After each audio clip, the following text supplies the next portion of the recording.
إن الحمد لله نحمده ونستعينه ونستغفره ونعوذ بالله من شرور أنفسنا ومن سيئات أعمالنا من يهده الله فلا مضل له ومن يضلل فلا هادي له ونشهد أن لا إله إلا الله وحده لا شريك له أرسله بالحق بشيرا ونذيرا وداعيا إلى الله بإذنه وسراجا منيرا أما بعد قال الله تعالى في كلامه المجيد وفرقانه الحميد أعوذ بالله من الشيطان الرجيم بسم الله الرحمن الرحيم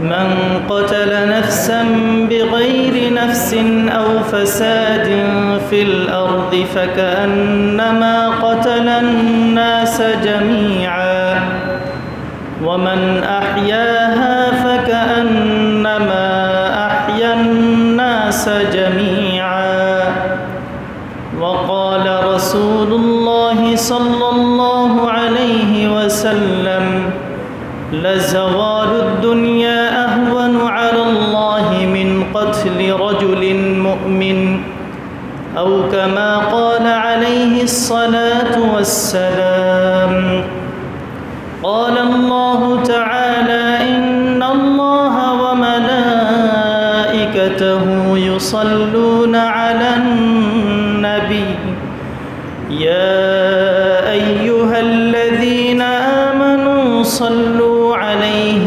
وسلموا تسليما اللهم صل على محمد وعلى آل محمد كما صليت على إبراهيم وعلى آل إبراهيم إنك حميد مجيد اللهم بارك على محمد وعلى آل محمد كما باركت على إبراهيم وعلى آل إبراهيم إنك حميد مجيد আলহামদুলিল্লাহ অসংখ্য অগণিত শুকরিয়া সেই মহান রব্বুল আলামিনের দরবারে যিনি আমাদেরকে সপ্তাহের শ্রেষ্ঠতম দিন জুমআর দিনে মসজিদে আসার তৌফিক দান করেছেন এজন্য শুকরিয়া জ্ঞাপন করছি আলহামদুলিল্লাহ। মুহতারাম হাজিরিন, আমরা জানি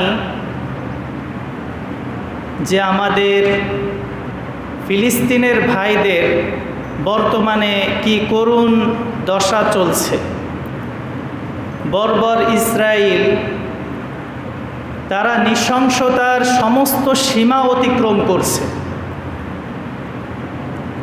এই ফিলিস্তিনের প্রতি আমাদের রয়েছে এক আবেগ, সেই আবেগের সম্পর্ক ঈমানের সাথে, ইসলামের সাথে।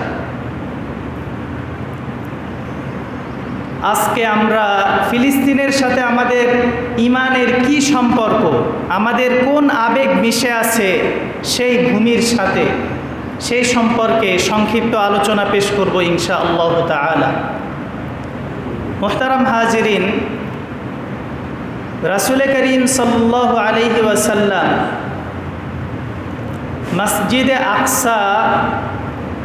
মসজিদে আকসার দিকে 16 মাস মসজিদে আকসার দিকে ফিরে তিনি নামাজ আদায় করেছেন। মসজিদে আকসা এটা হলো আমাদের প্রথম কিবলা। মসজিদে আকসা এটা হলো আমাদের, এই জন্য আমরা একটা কথা শুনি যে আল কুদসু লানা, কুদস এটা হলো আমাদের ভূমি, আমাদের। এই সম্পর্কে বিস্তারিত আলোচনা সূরাতু বানী ইসরাঈলের শুরু দিকে রয়েছে। রাসূল করিম সাল্লাল্লাহু আলাইহি ওয়াসাল্লামের জীবনের একটা অন্যতম মুজিজা মিরাজ। এই মিরাজে রাসূল করিম সাল্লাল্লাহু আলাইহি ওয়াসাল্লাম যখন গমন করেন তখন তিনি সর্বপ্রথম মসজিদে আকসায় যান। তো রাসূল করিম সাল্লাল্লাহু আলাইহি ওয়াসাল্লামের এই মিরাজের ঘটনা এটাও সূরা বানী ইসরাঈলের প্রথম আয়াতে আল্লাহ তাআলা ইরশাদ করেছেন। আল্লাহ তাআলা বলেছেন, সুবহানাল্লাযী আসরা বিআবদিহি লাইলাম মিনাল মাসজিদিল হারামি ইলাল মাসজিদিল আকসা আল্লাযী বারাকনা হাওলাহু লিনুরিয়াহু মিন আয়াতিনা ইন্নাহু হুয়াস সামিউল বাসীর। যে ওই মহান সত্তা, মহিমাময় সত্তা, যিনি তার বান্দাকে রাতের বেলায় মসজিদে হারাম থেকে মসজিদে আকসা পর্যন্ত ভ্রমণ করিয়েছেন। মসজিদে আকসা, এই মসজিদে আকসার চতুর্পাশে আল্লাহ সুবহানাহু ওয়া তাআলা বরকত দান করেছেন। বারাকনা হাওলাহু, ভ্রমণ করিয়েছেন কেন? লিনুরিয়াহু মিন আয়াতিনা, যাতে করে আমি তাকে আমার নিদর্শনাবলী দেখাতে পারি। আল্লাহ সুবহানাহু ওয়া তাআলা বানী ইসরাঈল তারা যে হযরত মূসা আলাইহিস সালামের নাফরমানি করেছিল, তখন আল্লাহ তাআলা বলেছিলেন যে দুইবার এরা বিপর্যয়ের মুখোমুখি হবে। তো সেই দুইবার বিপর্যয়ের মুখোমুখি হয়েছিল আল্লাহর বিধান না মানার কারণে।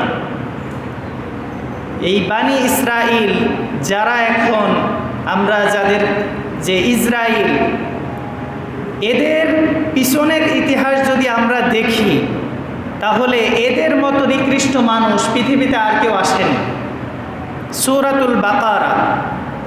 সূরাতুল বাকারায় আল্লাহ তাআলা ইরশাদ করেছেন, وضربت عليهم الذلة والمسكنة وباءوا بغضب من الله ذلك بأنهم كانوا يكفرون بآيات الله ويقتلون النبيين بغير الحق। এই বানী ইসরাঈল এরা নবীদেরকে পর্যন্ত হত্যা করেছে। এই কথাটাই আল্লাহ তাআলা এই আয়াতে ইরশাদ করেছেন। তাদের এই সীমা লঙ্ঘনের কারণে আল্লাহ তাআলা বলছেন, দুরিবাত আলাইহিমুদ দিল্লাতু ওয়াল মাসকানা, তাদের উপরে লাঞ্ছনা এবং অপদস্থতাকে আল্লাহ তাআলা চাপিয়ে দিয়েছেন। লাঞ্ছনা এবং অপদস্থতাকে চাপিয়ে দিয়েছেন কেন? এটা আল্লাহ তাআলা বলছেন সামনে, যালিকা বিআন্নাহুম কানু ইয়াকফুরুনা বিআয়াতিল্লাহ, এর কারণ হলো তারা আল্লাহ তাআলার নিদর্শনাবলীকে অস্বীকার করেছে। ওয়া ইয়াকতুলুনান নাবিয়্যিনা বিগাইরিল হক, অন্যায়ভাবে তারা নবীদেরকে হত্যা করেছে। যালিকা বিমা আসাউ ওয়া কানু ইয়াতাদুন, তাদের সীমা লঙ্ঘনের অবস্থা ছিল এমন যে তারা আল্লাহর নবীদেরকেও ছাড়েনি।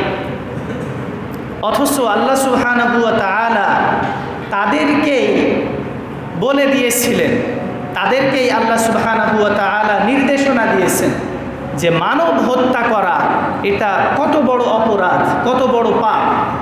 সূরাতুল মায়েদা আল্লাহ সুবহানাহু ওয়া তাআলা ৩২ নম্বর আয়াতে ইরশাদ করছেন,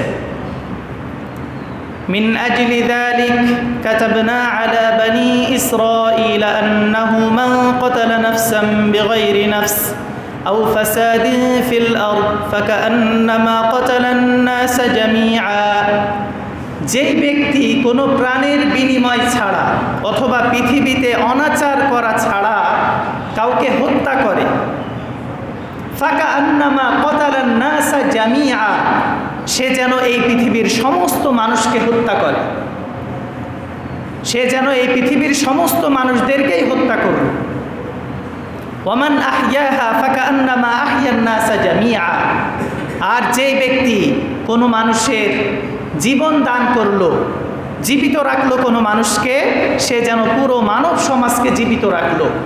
এই আয়াতের ব্যাখ্যায় মুফাসসিরিনে কেরাম বলেছেন যে একজন মানুষ আরেকজন মানুষকে তখনই হত্যা করতে পারে যখন তার মানুষের প্রতি বিন্দু পরিমাণ কোনো সম্মান বোধ থাকে না। মানুষকে যে আল্লাহ তাআলা সম্মানিত করেছেন, আল্লাহ তাআলা বিশেষ সম্মানে ভূষিত করেছেন, এই সম্মান যখন একদম নিঃশেষ হয়ে যায় তার প্রাণ থেকে, তার মন থেকে, তখনই কেবল সে একজন মানুষকে হত্যা করতে পারে। তো একজন মানুষের সম্মান মর্যাদা তার মন থেকে নিঃশেষ হয়ে যাওয়া মানে সমস্ত মানুষদেরকে হত্যা করার নামান্তর। আর একজন মানুষকে হত্যা করলে, এই হত্যাকাণ্ড যখন সংগঠিত হয়, তখন সমাজের প্রতিটা মানুষ নিজেদের একটা ভয় আতঙ্ক তাদের ভিতরে কাজ করে। এই যে সমাজের প্রতিটা মানুষের আতঙ্ক এবং ভয়ের কারণ সে হলো, এটাই সমাজের প্রতিটা মানুষকে হত্যা করার নামান্তর। একজন মানুষ, একজন মুমিনকে হত্যা করা, এটা আল্লাহ সুবহানাহু ওয়া তাআলার কাছে কত বড় পাপ, এই সম্পর্কে আমরা হাদিসে জানতে পারি। রাসূল করিম সাল্লাল্লাহু আলাইহি ওয়াসাল্লাম বলছেন, লা জাওয়ালুদ দুনিয়া আহওয়ানু আলাল্লাহি মিন কতলি রাজুলিন মুসলিম, যে একজন মুসলমান হত্যা হওয়ার চাইতে, একজন মুসলমানকে হত্যা করার চাইতে পুরো পৃথিবী ধ্বংস হয়ে যাওয়া, এটা আল্লাহ তাআলার কাছে সহজ। তাহলে একজন মুসলমানের দাম, মুসলমানের মূল্য, এটা আল্লাহ সুবহানাহু ওয়া তাআলার কাছে কত বেশি, যেই পুরো দুনিয়া ধ্বংস হয়ে যাওয়ার চাইতে একজন মুসলমানকে হত্যা করা, এটা আরও বেশি মারাত্মক। মুহতারাম হাজিরিন, আমরা যদি ফিলিস্তিনের দিকে তাকাই, তাহলে ফিলিস্তিনে কি একজন মানুষকে হত্যা করা হয়েছে? 50,000-এরও অধিক, 1,2,00,000 মানুষেরও অধিক মানুষকে হত্যা করা হয়েছে। এদের ভিতরে অধিকাংশই নিরপরাধ, অধিকাংশই শিশু এবং নারী। তাদেরকে হত্যা করা হচ্ছে কেন? ওয়ামা নাকামু মিনহুম ইল্লা আন ইউমিনু বিল্লাহিল আজিজিল হামিদ, তাদের প্রতি সীমাহীন জুলুম করা হচ্ছে শুধু এই কারণেই যে তারা একমাত্র আল্লাহ তাআলাকে বিশ্বাস করে। মুহতারাম হাজিরিন, দুঃখজনক বিষয় হলো আজকে যে আমরা তাদের পাশে দাঁড়াবো, এই পাশে দাঁড়ানোর ক্ষেত্রেও আমরা বিভিন্ন দলে, বিভিন্নভাবে আমরা বিভক্তিতে আছি। আমরা তাদের বিভিন্ন সমালোচনা করছি, অথচ আমাদের ভিতরে মুসলিম হিসেবে যেই একতা, যেই ঐক্যবদ্ধ হওয়ার দরকার ছিল আমাদের, সেই একতা আমরা এখনো গড়তে পারিনি। আমাদের ভিতরে শাখাগত কিছু ইখতিলাফ, কিছু মতানৈক্য থাকতে পারে, কিন্তু মৌলিক দিক বিবেচনায় আমাদের ভিতরে কিন্তু কোনো ইখতিলাফ নেই। আল্লাহ তাআলা এক, এই ব্যাপারে আমাদের কোনো ইখতিলাফ নেই। মুহাম্মদ সাল্লাল্লাহু আলাইহি ওয়াসাল্লাম আমাদের রাসূল, এই ব্যাপারে কোনো ইখতিলাফ নেই। আমরা 5 ওয়াক্ত নামাজ আমাদের উপরে ফরজ, রোজা আমাদের উপরে ফরজ, হজ আমাদের উপরে ফরজ, কালিমায়ে তাওহীদ দে আমরা বিশ্বাসী। এই যে মৌলিক যে বিষয়, এই বিষয়ে আমাদের ইখতিলাফ নেই। কিছু শাখাগত বিষয়ে ইখতিলাফ আছে, কিন্তু এই শাখাগত ইখতিলাফগুলোকে আমরা এখন মৌলিক ইখতিলাফ, মতানৈক্যের পর্যায়ে নিয়ে গিয়েছি। নিয়ে এখন আমরা মুসলমানরা ঐক্যবদ্ধ হওয়ার পরিবর্তে দলে দলে বিভক্ত হয়ে যাচ্ছি। এই দলে দলে বিভক্ত হয়ে যাওয়া, এটা হলো আমাদের জন্য একটা খারাপ একটা বিষয়। মুসলমানদেরকে বিভক্ত করার জন্য যেই চক্রান্ত, এটা সেই অনেক আগে থেকে চলে আসছে। ফিরাউনের ঘটনা কুরআনুল কারীমে এসেছে যে ফিরাউন কি করত? ফিরাউন দলে দলে মানুষদেরকে বিভক্ত করে ফেলত। দলে দলে যদি বিভক্ত হয়ে যায়, তাহলে তাদের উপরে শাসনের ছড়ি ঘুরানো এটা সহজ হয়ে যায়। কিন্তু যদি আমরা সবাই নিজের স্বার্থে ঐক্যবদ্ধ হই, তাহলে কিন্তু আমাদের উপরে শাসনের ছড়ি ঘুরানো এটা অত সহজ বিষয় নয়। আল্লাহ সুবহানাহু ওয়া তাআলা আমাদেরকে সর্বশ্রেষ্ঠ জাতি হিসেবে কবুল করেছেন। কুরআনে আল্লাহ সুবহানাহু ওয়া তাআলা ইরশাদ করেছেন, ওয়ালাকাদ কাররামনা বানি আদম, যে বানি আদম মানুষদেরকে আমি সম্মানিত করেছি। এরপরে আল্লাহ সুবহানাহু ওয়া তাআলা অন্য আরও অনেক আয়াতে এইভাবে মানুষের যে সম্মান আল্লাহ তাআলা দান করেছেন এটা বলে দিয়েছেন। এই জন্য আমাদের যে সম্মান, এই সম্মান আমরা নিজেরাই হারালে হবে না, এই সম্মান আমাদেরকে ধরে রাখতে হবে।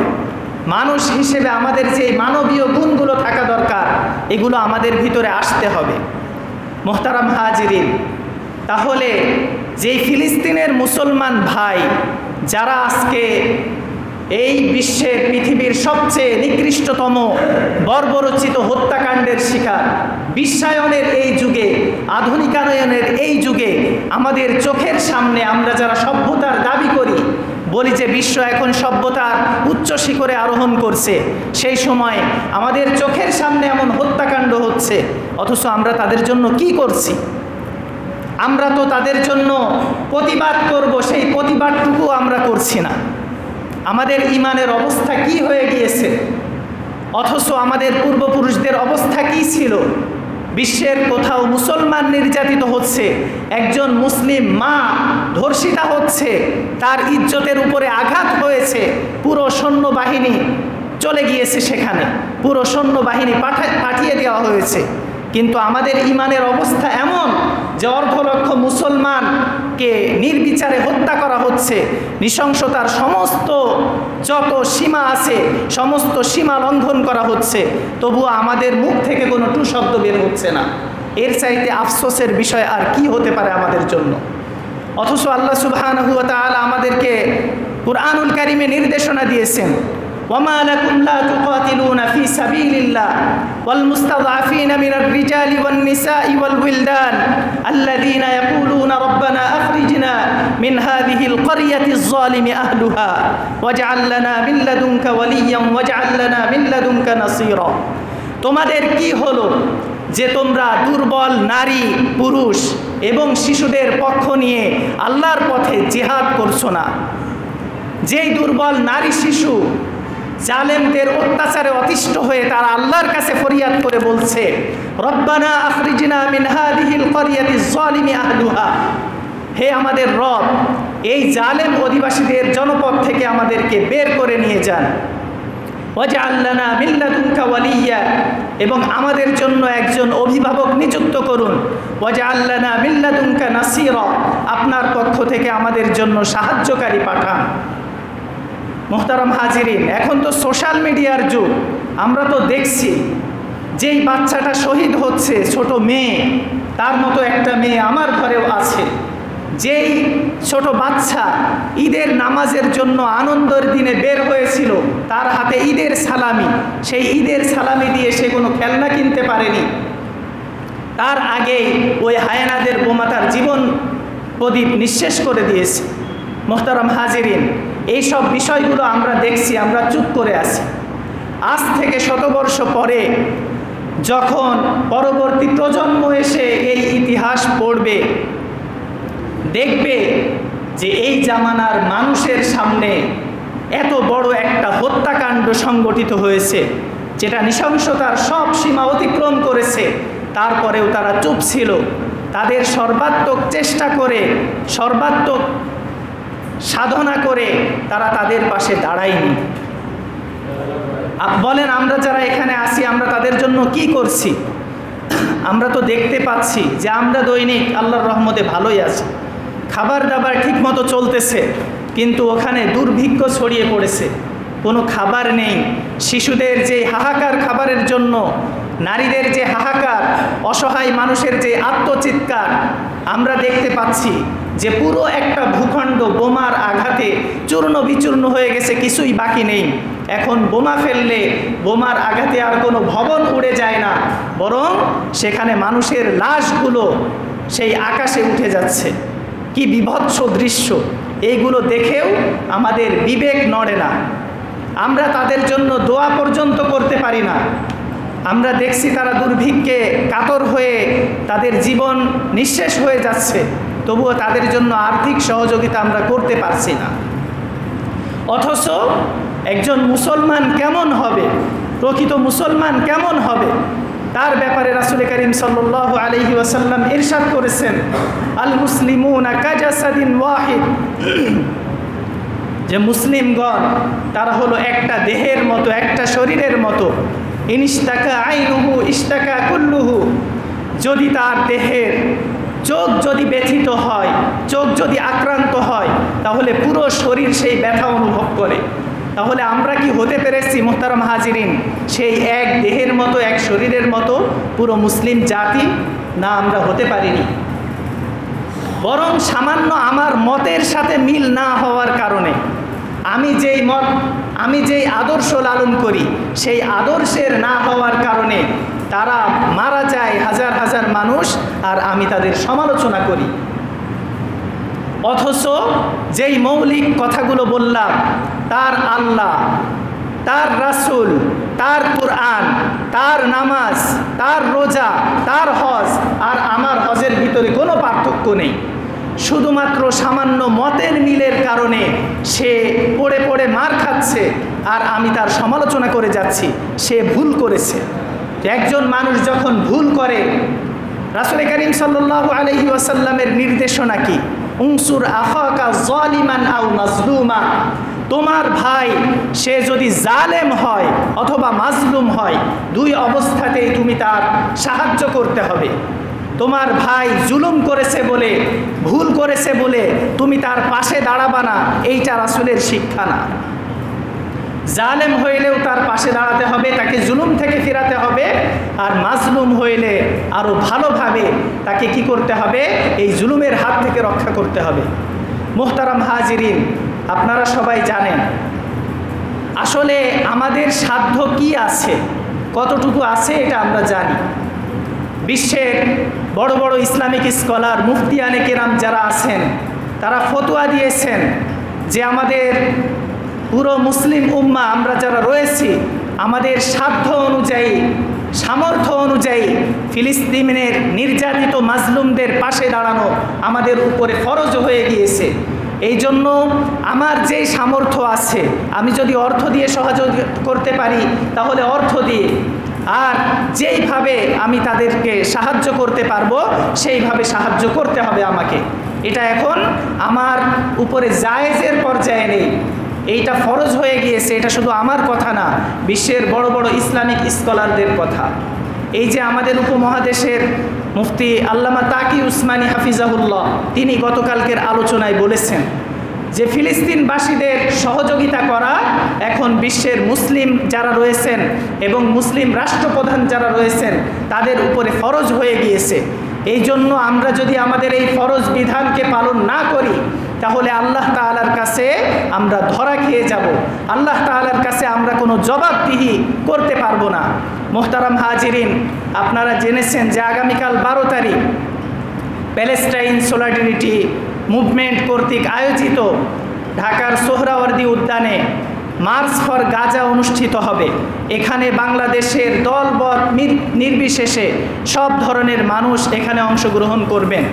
তো আমাদের যাদের সুযোগ আছে আমরা তো অংশগ্রহণ করবই, তো আমাদের নিজেদের সাধ্য অনুযায়ী আমরা পারছি না, আমাদের আত্মীয় স্বজন যারা ওখানে রয়েছে তাদেরকে অংশগ্রহণ করতে বলবো, এবং আমরা আমাদের ভাইদের জন্য সর্বাত্মক চেষ্টা সাধনা ব্যয় করব ইনশাআল্লাহু তাআলা। মুহতারাম হাজিরিন, রাসূল করিম সাল্লাল্লাহু আলাইহি ওয়াসাল্লাম আমাদেরকে কি নির্দেশনা দিয়েছেন? রাসূল করিম সাল্লাল্লাহু আলাইহি ওয়াসাল্লাম বলছেন, মান রাআ মিনকুম মুনকারান ফালইউগাইয়িরহু বিয়াদি ফাইন লাম ইস্তাতি' ফাবিলিসানি ওয়া ইন লাম ইস্তাতি' ফাবিকলবি ওয়া যালিকা আযআফুল ঈমান। রাসূল করিম সাল্লাল্লাহু আলাইহি ওয়াসাল্লাম আমাদেরকে নির্দেশনা দিয়েছেন, তোমাদের মধ্যে কেউ যখন কোনো খারাপ কাজ হতে দেখে, তার যদি সামর্থ্য থাকে সে যেন হাত দিয়ে এই খারাপ কাজকে প্রতিহত করে।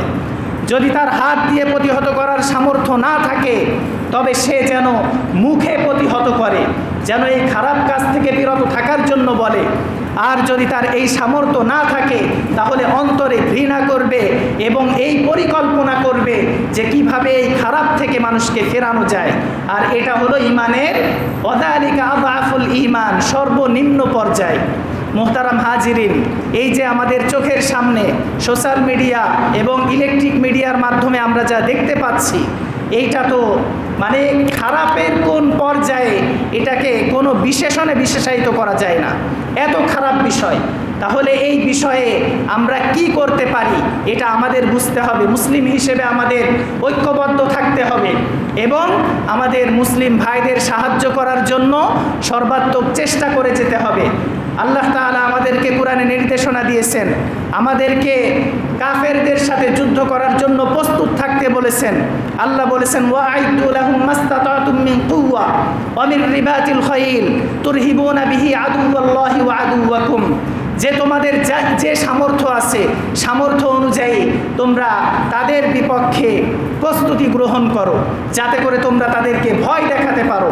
তাহলে মুসলিম হিসেবে এই পৃথিবীর বুকে আল্লাহ সুবহানাহু ওয়া তাআলা আমাদেরকে যে দায়িত্ব এবং জিম্মাদারি দিয়েছেন, এই জিম্মাদারি আমরা যেন যথাযথভাবে পালন করতে পারি। আমাদের মাজলুম ভাইদের জন্য আমরা যেন কিছু করতে পারি, তাদের পাশে দাঁড়াতে পারি। আপনাদের সবার প্রতি উদাত্ত আহ্বান জানিয়ে আজকের মতো আলোচনা এখানেই শেষ করছি। আল্লাহ সুবহানাহু ওয়া তাআলা আমাদের সবাইকে পরিপূর্ণ ঈমানদার হয়ে মুসলিম ভাই বোনদের পাশে দাঁড়ানোর, পুরো বিশ্ব মুসলিমকে ঐক্যবদ্ধ থাকার এবং ঐক্যবদ্ধ হওয়ার তৌফিক দান করুন। আমিন। ওয়া আখিরু দাওয়ানা আলহামদুলিল্লাহি রাব্বিল আলামিন। যারা সুন্নাত পড়েননি সুন্নাত পড়েননি।